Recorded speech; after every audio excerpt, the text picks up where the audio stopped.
नमस्कार, आदाब, सत श्री अकाल।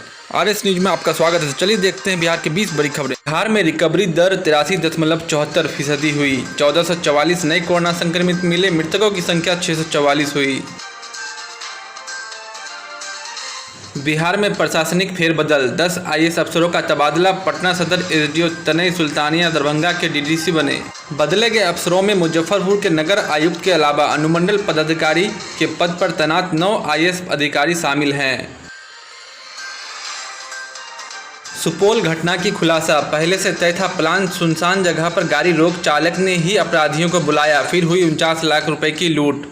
दुआनिया मोड़ के पास हरिओम ट्रेडर्स के मैनेजर मनोज से हुई थी लूट। 6 अपराधी गिरफ्तार। शक पर मैनेजर के चालक मनोज से पुलिस ने पूछताछ की तो चालक ने संलिप्तता स्वीकार दी जानकारी। मुंगेर में बांध में नहाने गई बच्ची की डूबने से मौत। बनगामा पंचायत अंतर्गत बनगामा गांव निवासी राजकुमार बिंद की 10 वर्षीय पुत्री माला कुमारी की कन्हैया बांध में स्नान करने के क्रम में डूबने से मौत हो गई।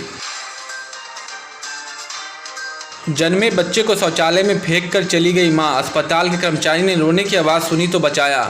शिवहर में एक मां अपनी बच्ची को जन्म देने के बाद सदर अस्पताल के शौचालय में फेंक कर फरार हो गई। बच्ची के रोने की आवाज़ सुनकर अस्पताल के कर्मी ने शौचालय के कमोड से नवजात को उठाया और डॉक्टर के पास ले गए। डॉक्टर ने नवजात का इलाज करने के बाद उसे दत्तक ग्रहण संस्था को सुपुर्द कर दिया। कृषि आधारित के लिए 1.5 करोड़ और लकड़ी आधारित उद्योग पर 75 लाख तक सब्सिडी। कृषि व काष्ठ उद्योग निवेश प्रोत्साहन नीति मंजूर। राज्य में कृषि आधारित उद्योग लगाने के लिए बिहार सरकार 15 से 30% तक कैपिटल सब्सिडी देगी। अनुदान की अधिकतम सीमा 5 करोड़ रुपए तक निर्धारित की गई है। कृषि आधारित 7 सेक्टर में उद्योग लगाने के लिए ये सुविधा मिलेगी। इसमें मखाना, फल, सब्जी, चाय, मक्का, शहद, बीज और औषधीय व सुगंधित पौधा के उत्पादन के साथ इसके प्रोसेसिंग उद्योग शामिल हैं। सुशांत केस में अब ड्रग एंगल, रिया घेरे में नारकोटिक्स ब्यूरो करेगा जांच। सुब्रमण्यम स्वामी का आरोप जहर दिया गया। सुशांत की मौत की जांच के 5वें दिन सीबीआई ने अभिनेता के सीए संदीप श्रीधर से पूछताछ की। इसके अलावा सुशांत के नौकर दीपेश सावंत, रसोइये नीरज सिंह और दोस्त सिद्धार्थ विठानी से भी फिर पूछताछ की है। इस बीच केस में अब ड्रग्स का एंगल भी जुड़ गया है। मनी लॉन्ड्रिंग की जांच कर रहे प्रवर्तन निदेशालय के अफसरों ने सीबीआई और नारकोटिक्स ब्यूरो को रिया चक्रवर्ती के कुछ व्हाट्सएप चैट सौंपे हैं। हालांकि इनका खुलासा नहीं किया गया है। इस बीच एक चैनल के हवाले से एनसीबी के डायरेक्टर केस अस्थाना ने कहा है कि हम ड्रग एंगल से जल्द ही जांच शुरू करेंगे। लॉकडाउन के 154 दिनों में प्रदेश की 25,000 बसों को 15 अरब का घाटा। पटना में रोडवेज के 27 और प्राइवेट के 95 करोड़ रुपए भी डूबे। पटना में बसों के मेंटेनेंस में 5 महीने में 2 करोड़ 30 लाख रुपए हुए खर्च। पूरे बिहार में यह आंकड़ा 13 करोड़ रुपए से अधिक। मुख्यमंत्री ने किया कच्ची दरगाह बिदुपुर 6 लेन गंगा पुल का निरीक्षण। निर्माण कार्य में तेजी लाने का दिया निर्देश। पटना रिंग रोड परियोजना के निर्माण कार्य में और तेजी लाने एवं लंबित भू अर्जन मामलों को शीघ्र निष्पादित करने का दिया निर्देश।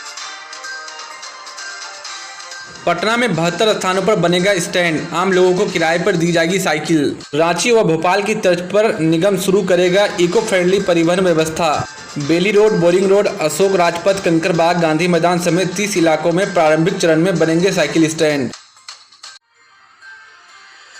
कोरोना के चलते मेडिकल छात्रों को 1 महीने का अतिरिक्त वेतन देने का फैसला। नीतीश कैबिनेट की बैठक में लगी मुहर। नीतीश कैबिनेट की बैठक में 49 एजेंडों पर लगी मुहर। राजेंद्र नगर समेत बिहार के 5 रेलवे स्टेशन पीपीपी मोड पर होंगे अल्ट्रा मॉडर्न, व्यावसायिक हब के रूप में दिखेंगे। रेल भूमि विकास प्राधिकरण पूर्व मध्य रेलवे के अधीन आने वाले कम से कम 5 रेलवे स्टेशनों को फिर से विकसित करेगा। इन स्टेशनों को पब्लिक प्राइवेट पार्टनरशिप मॉडल के तहत व्यावसायिक हब के रूप में विकसित किया जाएगा। इस स्टेशन में शामिल है राजेंद्र नगर टर्मिनल, मुजफ्फरपुर, गया, सिंगरौली और बेगूसराय। शिक्षकों को वेतन के लिए 4,727 करोड़ स्वीकृत। 2,67,000 शिक्षकों को होगा भुगतान। शिक्षा विभाग के उप सचिव अरशद फिरोज ने महालेखाकार को भेजा पत्र।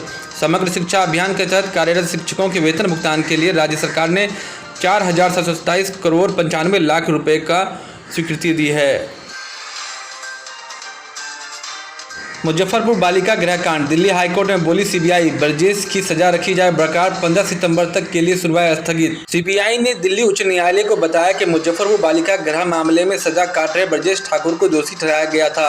उसने बालिका गृह में सरकारी अभिरक्षा में रहने वाली किशोरियों के साथ सुनियोजित रूप से यौन, शारीरिक, सामाजिक और मानसिक रूप से शोषण किया। सीतामढ़ी के राजद नेताओं ने लिया तेजस्वी यादव को अगला मुख्यमंत्री बनाने का संकल्प। रेड क्रॉस के सभागार में राष्ट्रीय जनता दल के महिला प्रकोष्ठ की बैठक। मधुबनी में राशन कार्ड बनवाने को लेकर आरटीपीएस काउंटर पर जुटी लोगों की भीड़, अफरा तफरी का रहा माहौल। लॉकडाउन की जमकर उड़ी धज्जियां, लोगों की गैर जिम्मेदाराना हरकत आगे भारी पड़ेगी। बिहार के किशनगंज जिले में 1.5 करोड़ रुपए की लागत से बनने वाली 3 सड़कों का विधायक ने किया शिलान्यास। एआईएमआईएम विधायक कमरुल हुदा ने कहा, जारी है किशनगंज पोठिया का विकास। सीट नहीं, सम्मान के चलते छोड़ा महागठबंधन, 30 अगस्त तक लेंगे चुनाव, किसके साथ लड़ना है ये फैसला। जीतन राम मांझी। हिंदुस्तान अवाम मोर्चा के राष्ट्रीय अध्यक्ष और पूर्व मुख्यमंत्री जीतन राम मांझी ने कहा है कि बिहार विधानसभा चुनाव किसके साथ लड़ना है यह फैसला 30 अगस्त तक कर लेंगे। एनडीए में जाना है या नहीं यह भी तय नहीं हुआ है। पार्टी नेताओं के साथ मिल बैठकर इस बारे में विचार करेंगे। मास्क का उपयोग नहीं करने वाले दुकानों को बंद करने का आदेश, सार्वजनिक वाहनें भी होंगे जब्त। कोरोना के बढ़ते संक्रमण के चलते गृह विभाग ने नियम का कड़ाई से पालन कराने का दिया आदेश।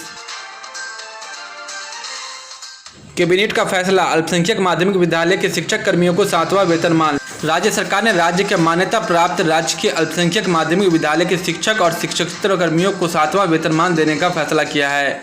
मंगलवार को कैबिनेट ने इसकी मंजूरी दी। इस निर्णय से 1 जनवरी 2006 या उसके बाद 15 जुलाई 2011 के पूर्व नियुक्त कर्मियों को इसका लाभ मिलेगा। तो ये थे अब तक के मुख्य समाचार। मिलते हैं अगले समाचार में। अगर आप देश दुनिया की खबरों से रूबरू होना चाहते हैं तो RS न्यूज़ को जरूर सब्सक्राइब करें और हाँ, बेल आइकन को दबाना ना भूलें ताकि न्यूज़ का नोटिफिकेशन आपको मिलता रहे। धन्यवाद।